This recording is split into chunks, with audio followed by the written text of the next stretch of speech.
nous voici dans une nouvelle vidéo où du coup on va s'amuser à nettoyer le chat. Non, c'est pas le but de la vidéo, vous avez dû le voir dans la miniature et dans le titre. J'ai mon ordinateur qui a besoin d'un coup de nettoyage, du coup je vais le faire avec vous. Hein, les bonnes croquettes. Allez tiens, retourne à... Non, ça c'est pas tout pour toi. Allez, retourne à ta liberté. Du coup vous allez me suivre, on file tout de suite à l'atelier. Allez, prends ça. Alors là on se retrouve en voix off parce que mon micro a décidé de pas enregistrer cette partie. Du coup je vous mets quand même ce passage là où j'ouvre le PC. Et là vous allez voir l'intérieur du PC. Alors vous allez voir du coup qu'il y a pas mal de poussière à l'intérieur, en sachant que je le nettoie tous les ans.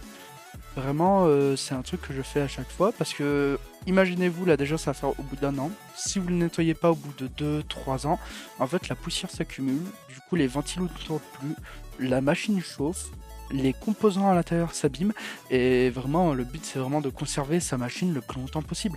Surtout si vous jouez, si vous l'utilisez même pour vous professionnellement, juste pour l'oiseau, le but c'est vraiment que vous conservez votre matériel le plus longtemps possible. Du coup, alors là, j'ai pas encore tout démonté. Vous allez voir dans la vidéo, je vais démonter certains ventilos, je vais démonter le radiateur du water cooling, ce qui va permettre en gros de vraiment nettoyer du fond en comble. Même la plaque à l'arrière, je vous invite à tout démonter. Pareil, je vais vous montrer aussi les outils que j'utilise pendant que je démonte en gros ce PC et ceux que j'utilise moi. Alors savoir qu'il y a d'autres méthodes sur internet, pareil, je vous invite à aller voir plusieurs vidéos. C'est vraiment très important si vous voulez entretenir votre machine et surtout qu'elle dure dans le temps. Vraiment le but c'est pas que tous les ans vous ayez à racheter du nouveau matériel. Là comme vous pouvez voir, là je démonte la carte graphique. C'est toujours super important de démonter sa carte graphique quand vous devez transporter votre ordinateur.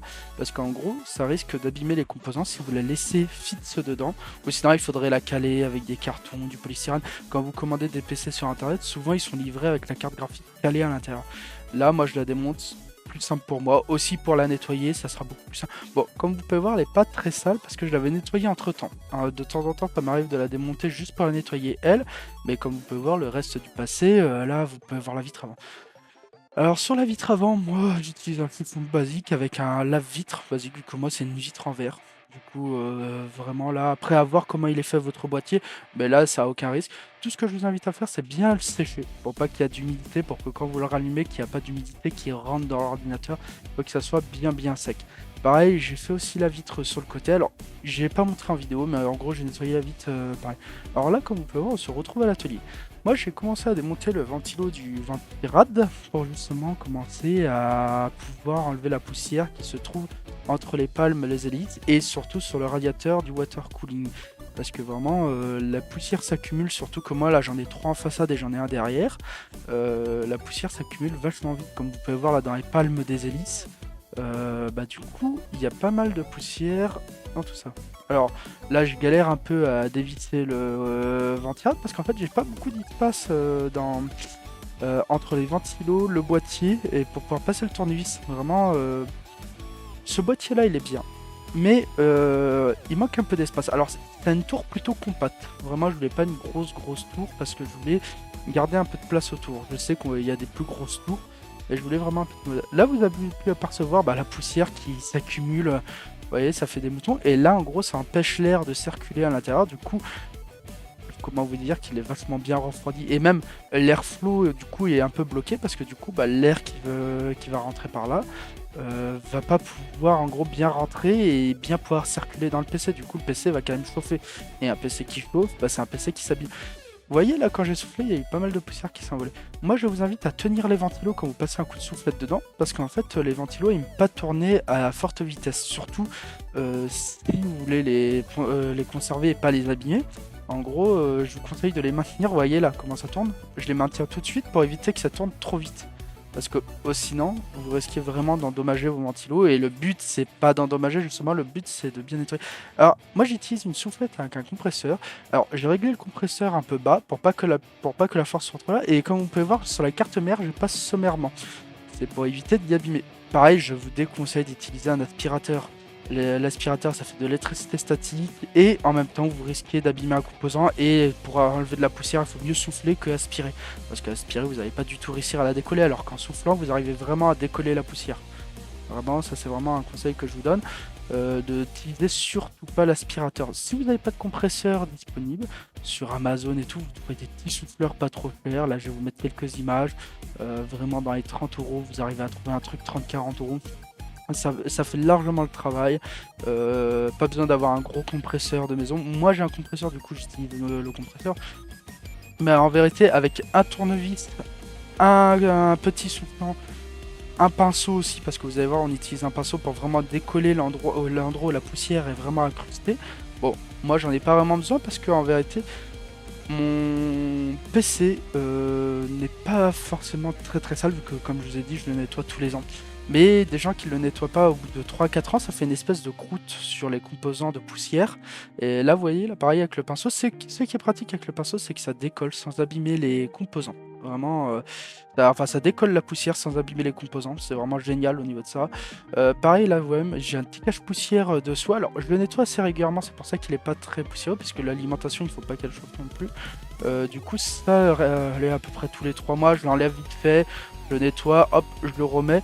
Ça m'évite, en fait, c'est des petits entretiens à faire à mesure qui m'évitent en fait de faire un gros nettoyage là comme je le fais trop souvent.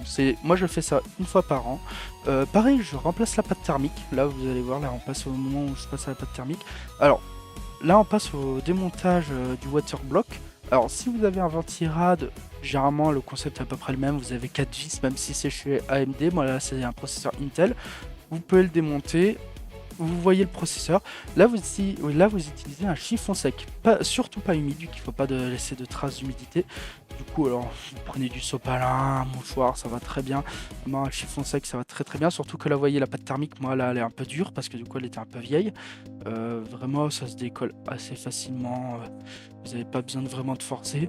Faites juste gaffe aux tuyaux si vous utilisez un water cooling comme moi, vous voyez.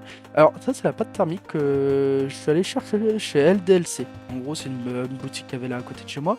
Et ils m'ont conseillé celle-ci. Alors, je suis allé voir, je leur ai dit, je veux changer ma pâte thermique, je veux la meilleure que vous avez dans la boutique. Ils m'ont dit, bah, prends celle-ci. Du coup, je leur fais confiance. D'habitude, je prenais de la couleur master, mais du coup, bah, j'ai changé de pâte thermique.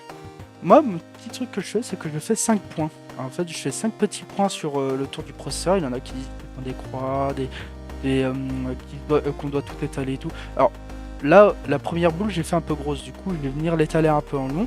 Ce qu'il faut, c'est que ça recouvre vraiment l'entièreté du processeur. Il faut qu'il n'y a pas de zone où il n'y a pas vraiment ou que ce soit pas recouvert. Généralement, si vous faites ça, quand vous allez serrer le water block ou le ventirad que vous allez poser dessus, du coup, ça va venir serrer, ça va venir étaler la pâte thermique.